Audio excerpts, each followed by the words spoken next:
Welcome to the Seven Figure Leaders podcast. This podcast was created to celebrate the success stories of seven-figure business owners, giving them a platform to share their insights and lessons learned in order to inspire other business owners. As well as that, it's an opportunity to build new connections. So if you're a seven-figure business owner or someone who works with seven-figure business owners and you're looking for introductions to potential stakeholders, strategic partners and clients, I'd love to hear from you or have you on as a guest and see if I can help make those connections for you. Just go to synergycfosolutions.co. That's synergycfosolutions.co and click podcast. And there you'll find the link to apply.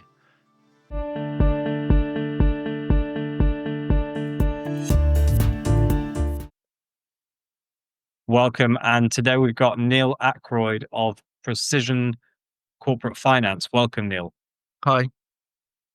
So why don't you give us a bit of a background as to who you are and what you do? As you say, my name's Neil Ackroyd. I am a professional corporate financier. So I've spent most of my career helping people buy and sell companies or buying and selling companies myself. I have qualified at KPMG as a chartered accountant, but I'm one of those, people who've been an accountant for 20 years, but has never actually entered a single accounting journal in my entire life. So I kind of did the qualification and then immediately went off and started advising people on buying and selling companies. And that's essentially what I've done now for, I guess, I qualified 25 years ago. So you can tell with the grey hair. Yeah. I'd like to describe myself as a surfer, but I'm better at corporate finance. Okay, fair enough. Quite a long way. So any particular sector that you focus on or that you have focused on over the years? Over the years, we've had little niches, I guess, here and there, but I think I pride ourselves on being a generalist. Like I always think that it's that our specialism is in buying and selling companies and the process of that and the negotiation around that and getting the deals done.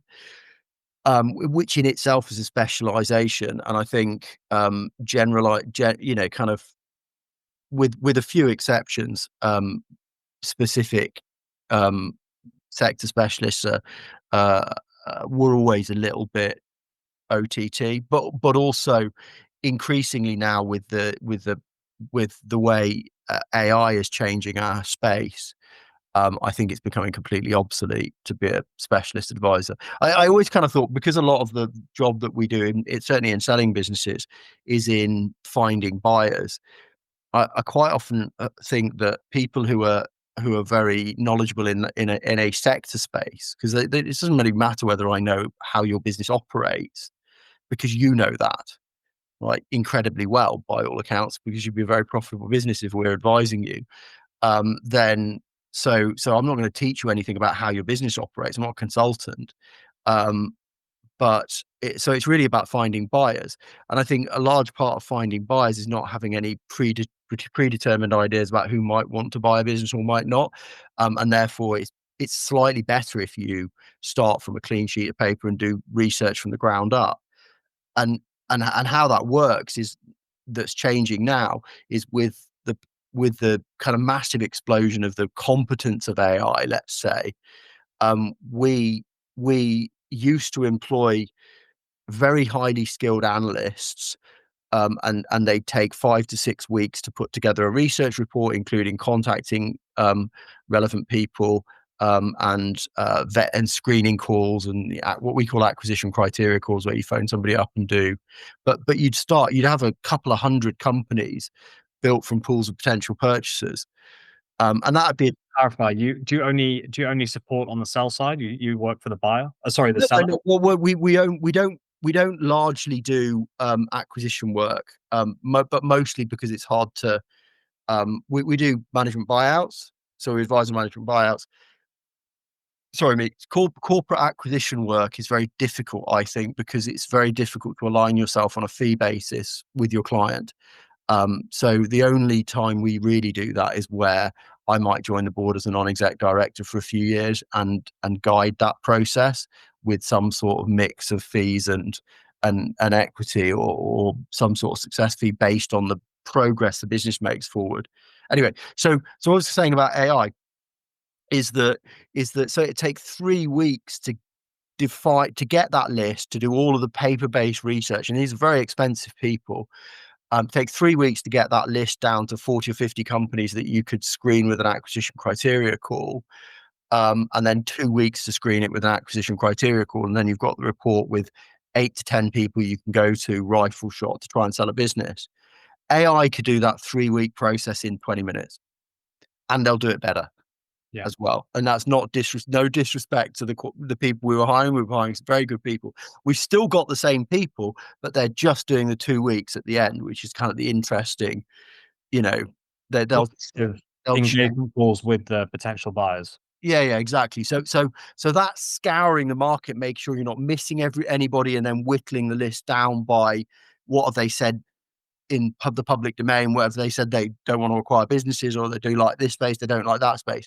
All of that was 3 weeks, is now 20 minutes, with a day for and it's a day where they're sat on a sofa with some paper, probably smoking a cigarette, so you can't do that inside anymore. And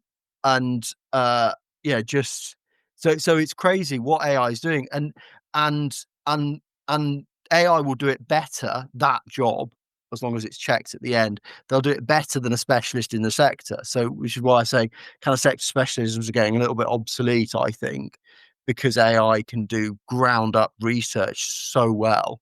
I mean, obviously it has clangers and, does things wrong, but that's why you need somebody to come in and check it and logic check it at the end. But if you do that, then it's unbelievable what it can do. Right. Okay. And so what do you think the future of this industry is, i.e. your industry, with the growth of AI? I did say in the precursor to this, I'm happy to have a chat about the way the world works. We're going to talk about some completely different stuff to what we talked about before. I think that I'm going to get myself sued now. The biggest problem with it depends how you define the market, right? So the vast majority of businesses that are owned in the UK are small, right? But the corporate finance advisory space is, let's say it has 3 tranches, right? The big tranche, which is incredibly well paid investment bankers at very large global investment funds putting together mergers, Elon Musk buying X, for example, or Twitter. Just massive deals, big telecoms companies putting themselves together. And these people have a certain skill set, and they do something, and they do it very, very well, but they don't get very granular because you can't, because it's all based on macroeconomics. And I guess that's probably the difference between the first one and the second one, is that the first one is all macroeconomic M&A, let's say. And then the second tier is microeconomic M&A, but it's still big. You're still talking about 300-400 million deals down to about 50 or 60. So these are decent size, the larger of the SMEs, or the M of SMEs, to smallish large companies, but small enough that they're just in one space or one area. And, they're a few £100 million deals. And those guys get into a lot more of the detail. And that's the space I came out of, where you are a lead advisor, and you've got all the qualifications, and you've got MBAs, and all the staff are very, very expensive, and the deals are all done very, very well and very professionally. And then you get into the smaller deal space, where some of the people like myself have migrated down into that and said, well, look, we can do that level of service for these smaller deals. And you can, to a certain scale. But that space, that below, I'd say probably 20-25 million of deal value, is completely dominated by corporate finance brokers. And I would say, this is where I get sued, corporate finance brokers their business model is not selling businesses. Their business model is that of a printing firm, but in the age of where you've stopped printing anything, and therefore all they're doing is producing digital IMs. They're one of them listed a few years ago, and claimed that their deal percentage completion rate was 7%. That was their boast in there. So 93% of their clients aren't selling. And the problem is, so how does that business carry on? The problem is that no owner manager ever gossips about selling their business until they've sold their business. And even then they're very cagey about it. And my theory is that the brainwave patterns of an owner manager thinking about selling their business is the same as a spouse thinking about infidelity. Right. And so I think if you hook those two people up to a brain scan and looked at the areas of the brain when you start saying, oh, are you thinking about cheating on your spouse or are you thinking about selling your business? I think the same bits of the brain would fire. I think they'd have the same fears and the same, because they certainly have the same behavior. They're incredibly cagey.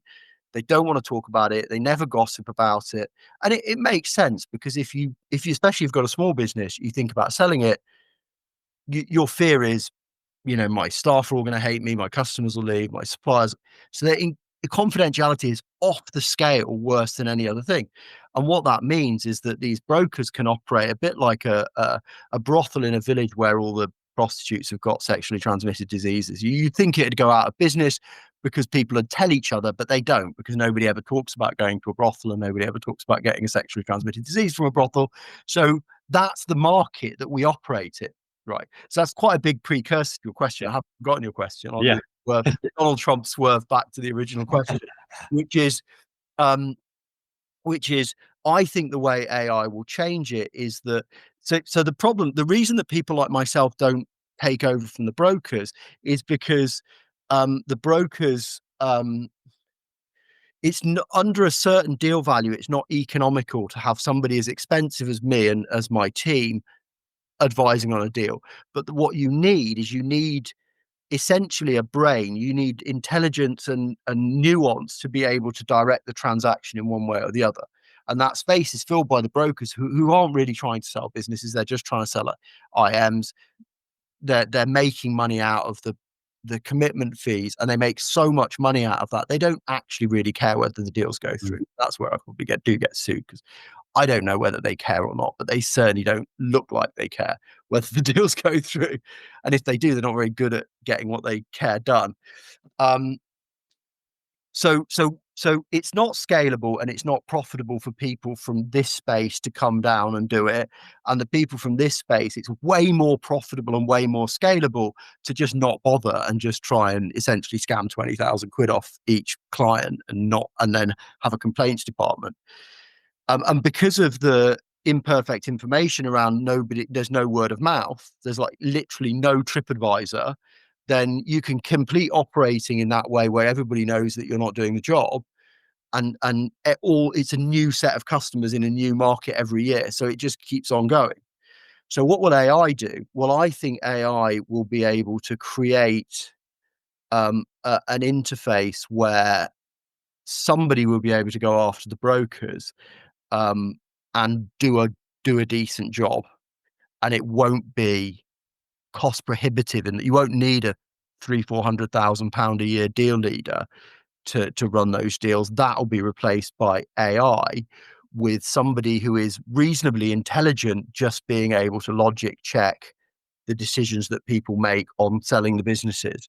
But I don't think that'll happen for a decade or more, but I think that's where it'll go. Yeah, interesting. So do you think the reason that the businesses under the brokers are covering, do you think the reason those businesses are not selling is because the brokers are doing a bad job, or because the businesses are unsellable and no one wants to buy them? Because that's a fantastic question, and I think it's the second.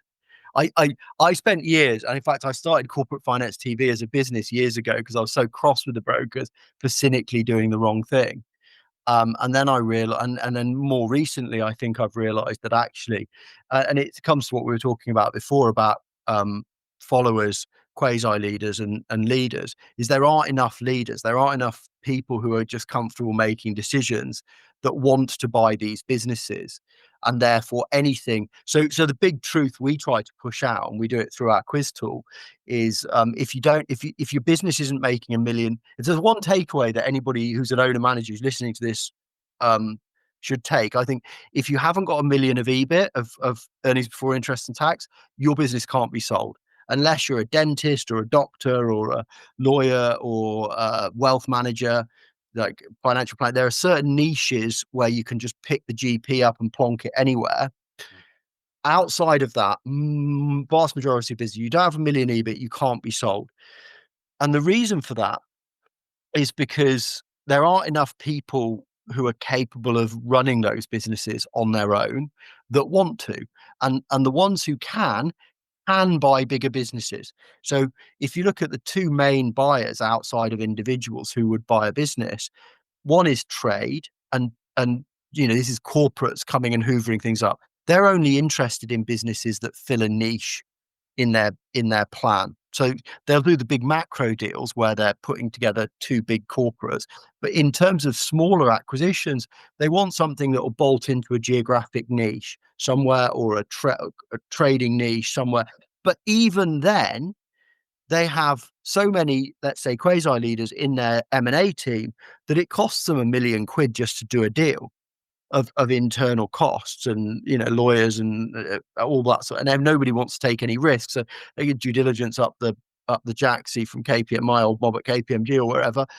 So it costs them, let's say it costs them £1 million to do a deal. They're not going to do a deal that's less than 2 or 3 million quid in a million years. So they're out if you've got a smaller business. Pretty much all of them, unless you're very lucky. And private equity make their money based on 2% of the funds they're managing plus 20% of the, as a rule. So they'll make, so if you've got 100 million fund, they'll take 2% of that a year, and then they'll take 20% of the uplift when the fund closes years down the line. They've doubled the money. They'll take 40 million quid. Right. But 100 million is a tiny fund, like really quite a small fund. But so they've got 2 million a year of operating money. Well, that isn't a lot of professional corporate financiers, sad to say. And they've got to deploy all of that £100 million. So even if you offer them a deal that's £1 million, and they're going to leverage it as well, so they'll put debt in it, they'll be like, well, I can't do 100 deals. I can't do 100 deals to deploy a fund. So they'll have a minimum, and typically their minimum is 5 million. For the smaller funds, is a 5 million equity check, which they'll then leverage. So that'll be 10 million quid, which is actually interesting. So PwC did a report in 2023 that said that 3,700 businesses in 2023 were sold. And I don't know why they don't put this in the report, or at least I didn't read it in the report. They put in the total amount that they were sold for, but they didn't divide one number by the other and say what the average deal value is. So I did that maths myself. And the average was £10 million. So if over 3,700 deals, the average is £10 million, that tail isn't going to be that long. It certainly isn't going to be going into hundreds of thousands very often. Yeah. Because there really aren't that many by number that are billions. Yeah. Half a dozen in a year, maybe, in the UK. So I think that's really interesting. I mean, the other part of that stat, by the way, is that, coming back to your question of why the businesses don't sell, in that same year, just over 20,000 businesses were liquidated. Now, bearing in mind, you don't need to liquidate a business if you don't have net assets of more than 25,000 quid. So that doesn't include ones that you just let die and didn't do the paperwork and it got closed. These, or just wrote to, if you do it properly, wrote to Companies House and said, strike it off. It's got less than 25,000. So these are the ones that needed an insolvency procedure, either a member's voluntary liquidation for a solvent business or a creditor's voluntary liquidation. And it splits about half and half. So of those 20 something thousand, low 20,000s, just over 10,000 were members' voluntary liquidations. So these are businesses that are solvent, that are making money, paying their bills, and have net assets that just closed. And they had at the end more than 25,000 in assets because they had to otherwise they wouldn't need an MVL. And then the other half were creditors' voluntary liquidation. So what does that all mean? That means that you're 7 times more likely to liquidate your business than sell it for value. And the average of the ones who sell it for value is £10 million, which doesn't paint a very good picture for that small deal market of, if a broker turns around and says, "Oh, you got 300,000 in profit," that means your business is worth 2 million quid because you can get 7 times. It's just bullshit. It's not true. It's just an out and out lie. That business, that 300 grand business, is heading towards members' voluntary liquidation if you ever want to get out of the business or not just work until you die. And then somebody who inherits it from you or members' voluntary liquidation liquidate it at the end.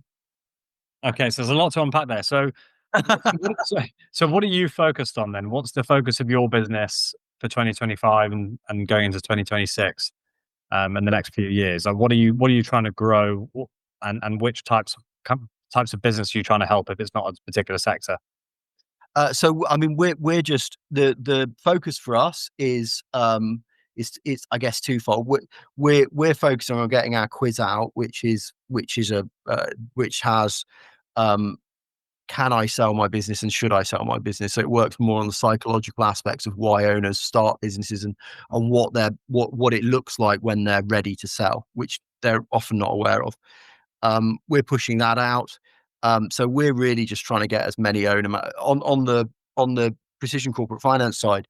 We're just trying to get as many owner managers free, because that's what we talk about. The quiz is all based on the idea that owner managers only start businesses because they absolutely need the freedom in a way that other people don't, and they only sell because that freedom's moved outside the business, and then they're essentially in a prison because you can't just retire. There's nobody to phone and ask for your gold watch. Yeah. So we're focused on just getting getting deals done, getting people the retirement that they deserve on that side, in businesses that are north of 1 million profit, typically a couple of million plus, and just giving them the best service that they have essentially earned over their years of sacrifice for their business and their staff. And I'm quite a big fan of owner managers, so that's what we're focused on. We're doing that largely through the quiz tool. So we're getting wealth managers to get their clients to fill in the quiz, and at the end of it says your freedom lies inside or outside, and vast majority it's still inside. For those it's outside, it categorizes it into which grouping, and it just helps them. And then the second thing the quiz does is it tells owner managers the truth, which is the truth that we've just discussed, which is if you don't have 1 million EBIT. So even if your freedom's still inside your business, don't be making a retirement plan that's based on getting 3 million quid for your £500,000 EBIT business. It's not going to happen. You need to either grow, or you need to save, or you need to do something else that isn't just relying on that. So that's where we're focused. We're just focused on pushing that out there, and obviously just closing the deals that come to us.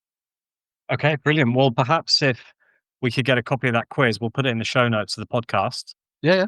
And anyone who listens who's interested in having a look at that, then they'll fill that in. Yeah, no, that's perfect. Yeah, absolutely. Yeah. Brilliant. Anything else you want to share before we close it out? Yeah. I get. Yeah, no, not really. I mean, we haven't really talked about the buying businesses bit, but I think we need to do a part 2 for that. Or if there's something you want to go over now, yeah.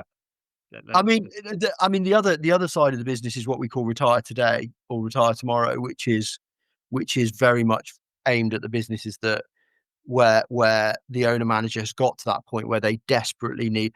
When I do face-to-face seminars, I talk about the sunshine to suicide journey, and what I mean by that is the owner manager, they'll start a business because they need freedom. The business will give them the freedom they want, and then they'll just keep merrily skipping along with their freedom, and they'll get in their car every morning driving. The sunshine will just be there, glorious, and then one day they'll wake up and go like, I don't want to do this for various different reasons. I'm a little bit less happy today, like the sun's shining a little bit less and I'm a little bit more bothered.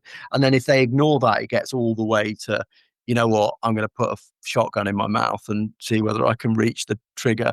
So I talk about that sunshine to suicide, and it depends when you meet an owner manager who wants to sell, how far down that spectrum are they? Because they do get, I mean, I shouldn't really joke about suicide, but they do get pretty close to like, I cannot work another day.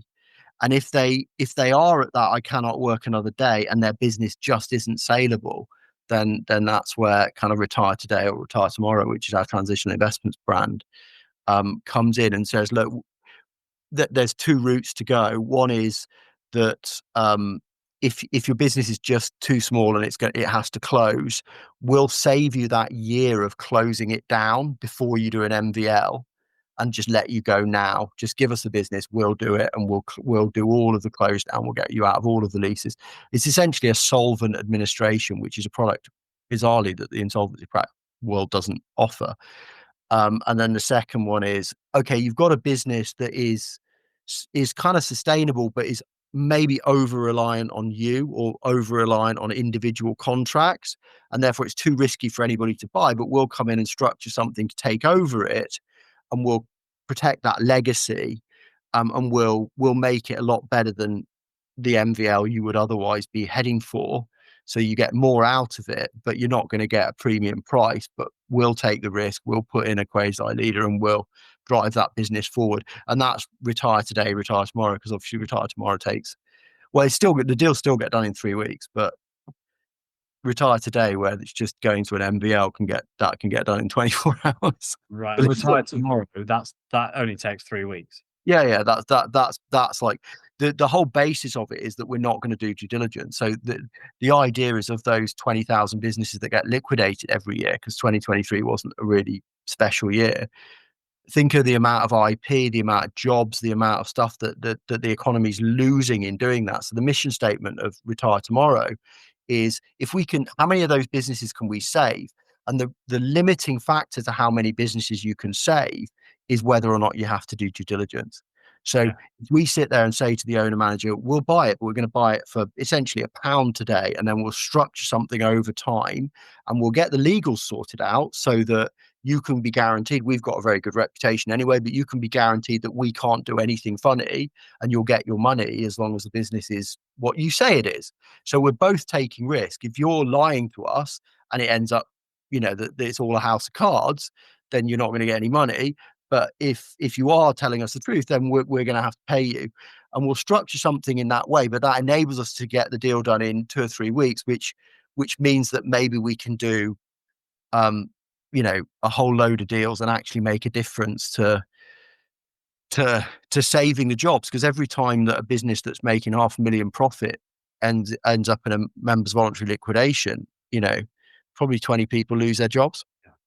Yeah. And then we have with that valuation, you agree the valuation. You say, look, if your business is worth, if we do due diligence and we, don't uncover any skeletons, then we're going to pay you X, let's say 2 million or whatever. But we're going to give you £1 today to kind of kickstart the process, and then you'll get paid. Each one's different. So there's a million ways to skin a cat, but the principle of it is we're not going to do due diligence ever. So what will happen is we'll do suck it and see. So we'll give you essentially £1 today.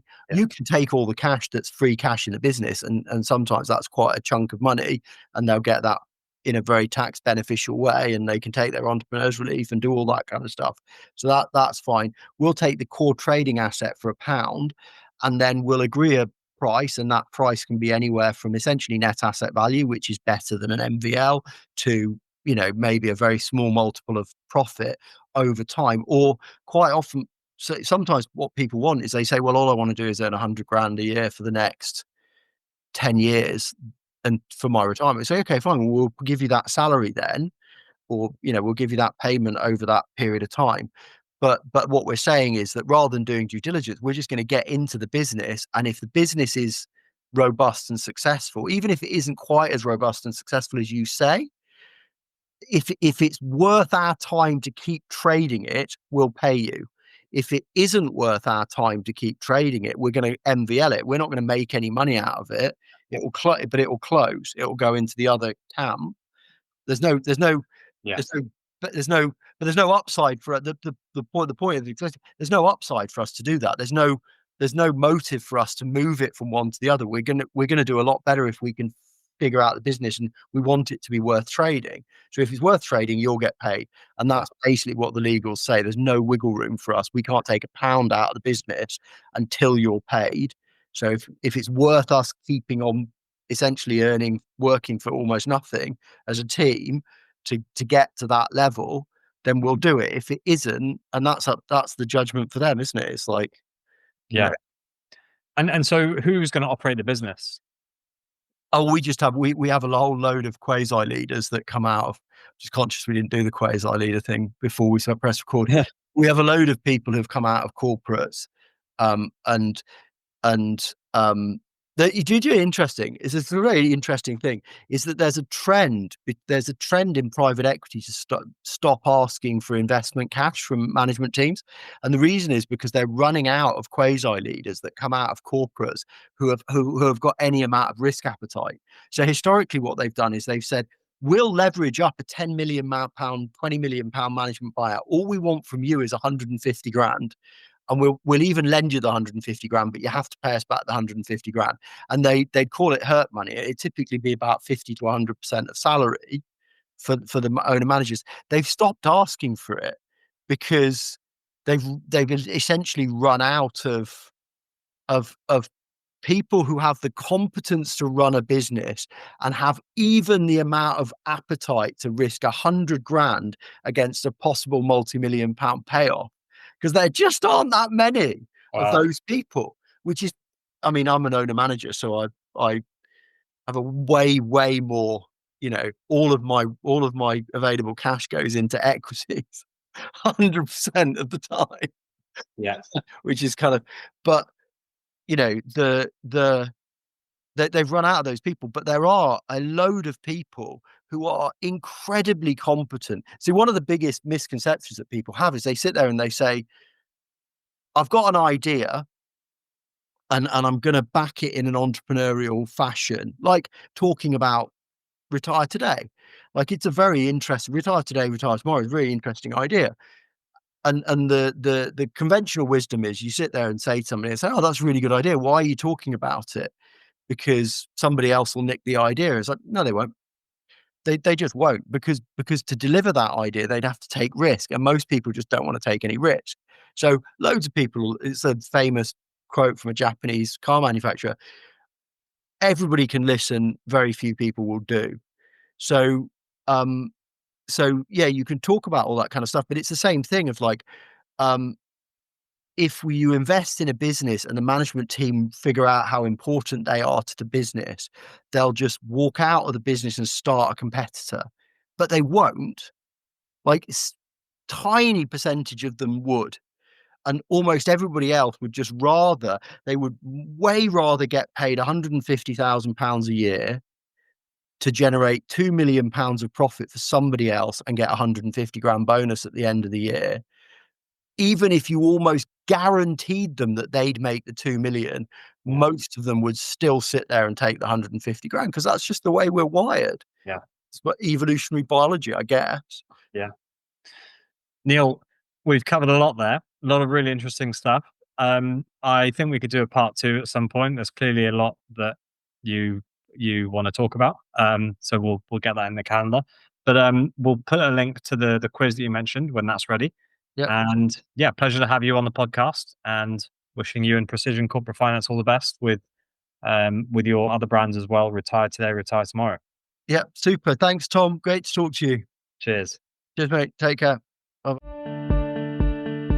Thanks for listening. As I mentioned at the beginning of the episode, this podcast was created to celebrate the success stories of 7-figure business owners, giving them a platform to share their insights and lessons learned in order to inspire other business owners. As well as that, it's an opportunity to build new connections. So if you're a 7-figure business owner or someone who works with 7-figure business owners and you're looking for introductions to potential stakeholders, strategic partners and clients, I'd love to hear from you or have you on as a guest and see if I can help make those connections for you. Just go to synergycfosolutions.co. That's synergycfosolutions.co and click podcast. On that page, you'll find the link to apply.